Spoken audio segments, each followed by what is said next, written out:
Bayangkan, seorang ibu mertua super kaya, tiba-tiba mengaku bangkrut, lalu datang mengetuk pintu rumah anak dan menantunya. Semua kemewahan hilang, ia hanya membawa satu koper pakaian. Awalnya, sang menantu menyambut dengan senyum, tapi perlahan, wajah aslinya terbongkar. Ia mengeluh, mengusir, bahkan tega mengatakan, lebih baik mertua tinggal di panti jompo saja. Namun tanpa mereka tahu, semuanya hanyalah ujian. Sang ibu sebenarnya masih menyimpan harta melimpah, dan semua sikap menantu terekam jelas di hatinya. Dan ketika rahasia terbongkar, keputusan besar harus diambil. Akankah rumah tangga anaknya bertahan? Atau justru runtuh karena kepalsuan cinta?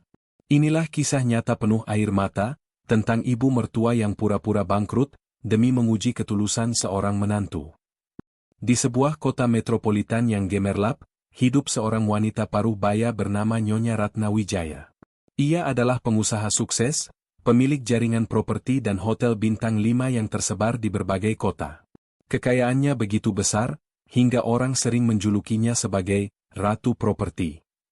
Namun, meski bergelimang harta, Ratna sering merasa kesepian. Suaminya telah lama meninggal, anak lelakinya, Ardi, sibuk bekerja dan lebih banyak tinggal bersama istrinya, Sinta.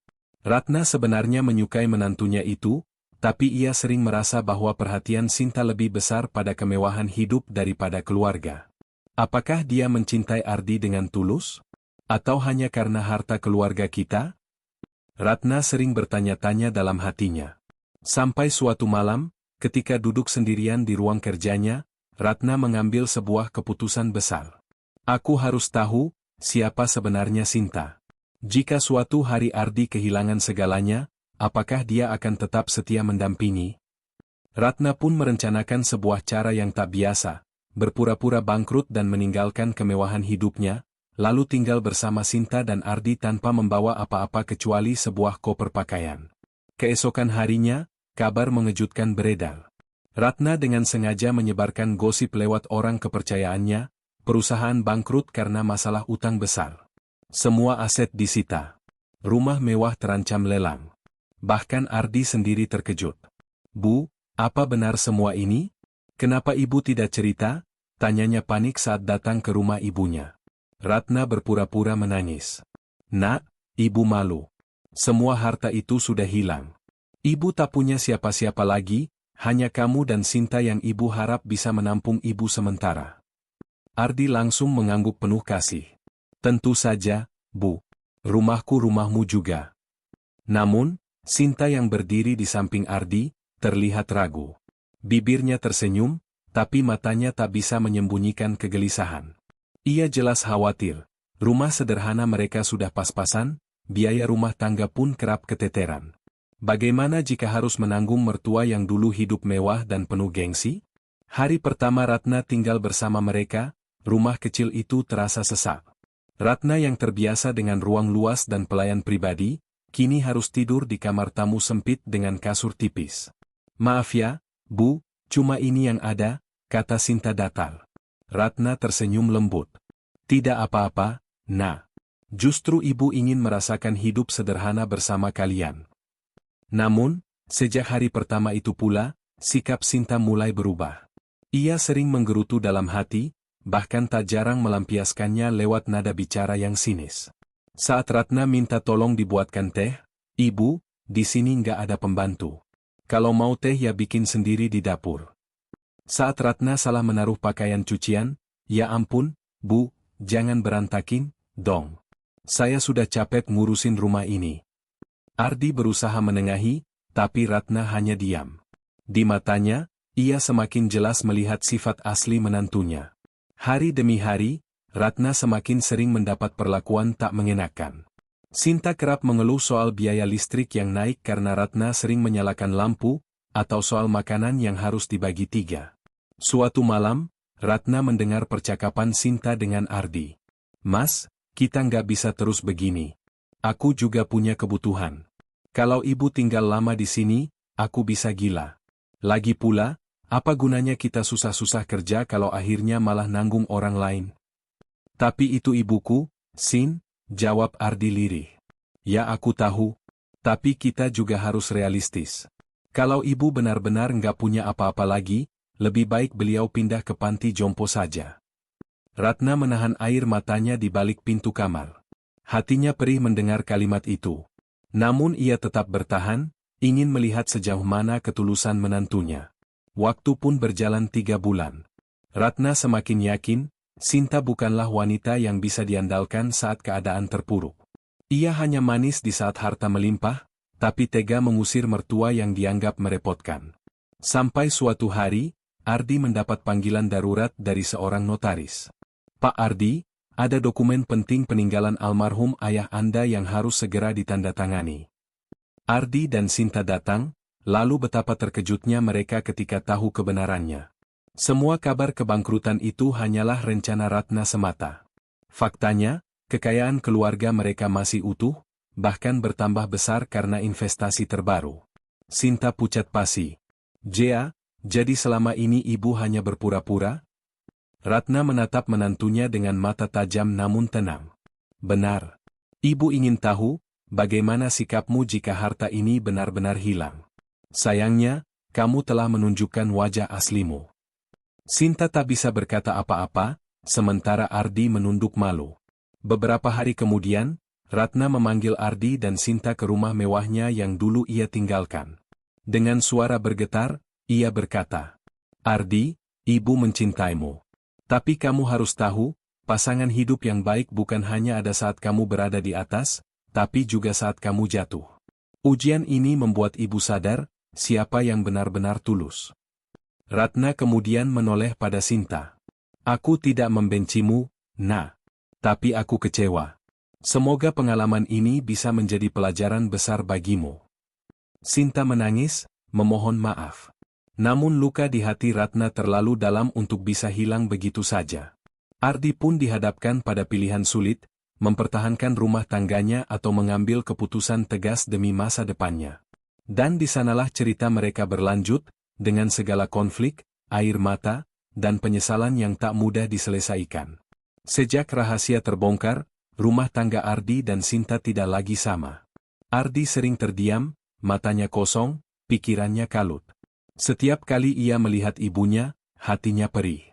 Terbayang saat ibunya tidur di kamar sempit, makan seadanya, bahkan dimarahi istrinya sendiri hanya karena menyalakan lampu. Kenapa aku buta selama ini, gumam Ardi. Sementara Sinta, semenjak kejadian itu, berusaha berubah. Ia menjadi lebih ramah pada Ratna, bahkan datang membawa makanan dan meminta maaf berulang kali. Ibu, saya salah, saya khilaf. Saya cuma kaget dengan keadaan mendadak. Tolong beri saya kesempatan membuktikan. Namun, Ratna hanya tersenyum datar. Sinta, kata-kata itu mudah diucapkan. Tapi sikapmu saat ibu terpuruk itulah wajah aslimu. Luka yang kamu buat, terlalu dalam. Kalimat itu membuat Sinta terisap. Ardi hanya bisa terdiam, hatinya terbelah dua antara cinta pada istrinya dan baktinya pada sang ibu. Hari-hari berikutnya penuh ketegangan. Di rumah mewah Ratna, suasana sering sunyi. Sinta tak berani banyak bicara, Ardi lebih sering bekerja hingga larut malam, dan Ratna memilih sibuk dengan urusan bisnisnya. Namun luka itu masih terasa. Suatu malam, Ratna mendengar Ardi berbicara dengan istrinya di ruang tamu.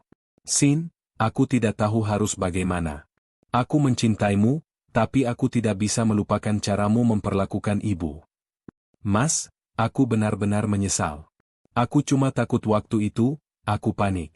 Aku bukan tidak peduli sama ibu. Tapi ketulusan itu seharusnya terlihat justru saat keadaan terpuruk, bukan? Sinta menangis, memeluk lengan suaminya. Mas, jangan tinggalkan aku janji akan berubah. Beri aku kesempatan sekali saja. Ratna mendengarkan percakapan itu dari balik pintu. Air matanya menetes. Ia sadar, ujiannya telah meretakkan rumah tangga anaknya. Namun, apakah lebih baik membiarkan anaknya terus bersama seorang wanita yang hanya manis dikala senang? Beberapa hari kemudian, Ratna memanggil Ardi ke ruang kerjanya. Dengan nada serius, ia berkata, Ardi, kamu harus memilih. Kamu ingin terus mempertahankan rumah tangga dengan Sinta, atau kamu ingin membangun masa depan yang lebih baik tanpa orang yang bisa mengkhianatimu sewaktu-waktu? Ardi terkejut. Bu, jangan memaksaku memilih. Aku mencintainya. Cinta itu penting, Nak. Tapi lebih penting lagi adalah siapa yang bisa menjaga dan menolongmu saat kamu jatuh. Apa kamu yakin Sinta orang itu? Ardi terdiam, tidak mampu menjawab. Ratna lalu menambahkan, ibu tidak ingin ikut campur terlalu jauh. Keputusan ada di tanganmu. Tapi ingat, jika suatu hari kamu menyesal, jangan salahkan siapa-siapa. Kata-kata itu menusuk hati Ardi. Malam itu ia tak bisa tidur, terjebak antara cintanya pada Sinta dan rasa hormatnya pada ibunya. Di tengah kebimbangan itu, Ardi tanpa sengaja kembali bertemu dengan sahabat lamanya, Rani, seorang wanita sederhana yang dulu pernah menyukainya sebelum ia menikah dengan Sinta. Rani menyambut Ardi dengan senyum hangat. Mereka berbincang di sebuah kafe kecil, jauh dari gemerlap kota. Aku dengar banyak gosip soal keluargamu, Di. Kamu baik-baik saja? Tanya Rani. Ardi menghela napas. Aku bingung, Ran. Kadang aku merasa menikah dengan orang yang salah. Rani menatapnya penuh empati. Aku nggak tahu harus bilang apa. Tapi aku percaya, kalau seorang istri benar-benar mencintai, dia nggak akan pernah meninggalkan suaminya meski harta habis. Kata-kata itu membuat dada Ardi sesak. Ia semakin sadar, ada perbedaan besar antara cinta sejati dan cinta karena kenyamanan. Sinta merasakan jarak yang semakin lebar antara dirinya dan Ardi. Ia tahu suaminya mulai goyah. Maka ia memberanikan diri menemui Ratna. Dengan berlinang air mata, ia berlutut di hadapan ibu mertuanya. Ibu, saya mohon, jangan pisahkan saya dari Ardi. Saya mencintainya. Saya tahu saya salah besar, tapi saya janji akan menebus semuanya. Izinkan saya membuktikan. Ratna memandangnya lama. Sinta, membuktikan itu bukan dengan kata-kata, tapi dengan perbuatan. Aku akan beri kamu satu kesempatan terakhir. Jika kamu benar-benar tulus, buktikan dengan tindakanmu. Tapi kalau kamu gagal, aku tidak akan mengizinkan Ardi terus menderita. Sinta mengangguk sambil menangis. Saya janji, Bu. Saya akan berubah. Sejak hari itu, Sinta mulai benar-benar berusaha. Ia ikut membantu Ratna di dapur, mengurus keperluan kecil, bahkan menemani Ratna ke rumah sakit saat check-up. Ardi mulai melihat perubahan itu. Hatinya sedikit luluh. Namun Ratna masih ragu. Apakah perubahan itu lahir dari ketulusan, atau hanya ketakutan kehilangan kekayaan keluarga? Sampai akhirnya, ujian itu datang dengan sendirinya. Ratna sengaja mengumumkan kabar palsu lagi, bahwa ia terancam gagal dalam proyek besar, dan semua aset bisa lenyap dalam hitungan minggu. Malam itu, Ratna memperhatikan wajah menantunya dengan seksama. Dan benar saja, wajah Sinta kembali berubah pucat. Keesokan harinya, Ratna memanggil Ardi dan Sinta sekaligus. Cukuplah semua sandiwara ini. Aku sudah tahu jawabannya. Ardi menatap ibunya bingung. Maksud ibu? Ratna menatap tajam ke arah menantunya. Sinta, aku tahu kau tidak pernah benar-benar tulus. Perubahanmu hanya karena takut kehilangan kenyamanan. Hari ini aku putuskan, aku tidak ingin anakku terus hidup dalam kepura-puraan. Sinta menangis histeris, memeluk Ardi. Mas, jangan tinggalkan aku. Aku benar-benar cinta sama kamu. Ardi menutup mata, hatinya hancur. Ia mencintai istrinya, tapi luka yang ditinggalkan sudah terlalu dalam. Akhirnya, dengan berat hati, Ardi berkata lirih. Maafkan aku, Sinta, tapi aku tidak bisa lagi percaya. Tangisan Sinta pecah, tubuhnya gemetar. Namun keputusan itu sudah final. Beberapa bulan kemudian, Ardi resmi berpisah dari Sinta. Meski menyakitkan, perlahan ia mulai menemukan kembali ketenangan hidup bersama ibunya. Ratna pun merasa lega, meski dalam hatinya masih tersisa rasa bersalah karena ujiannya telah menghancurkan rumah tangga anaknya. Namun ia sadar, lebih baik anaknya terluka sebentar daripada menderita seumur hidup. Ardi kemudian kembali dekat dengan Rani, sahabat lamanya. Bukan karena harta, bukan karena status, tapi karena ketulusan yang terlihat dari setiap perbuatannya. Ratna tersenyum melihat itu. Ia tahu, kali ini Ardi akan belajar, cinta sejati tidak pernah bergantung pada kekayaan, melainkan pada hati yang benar-benar setia.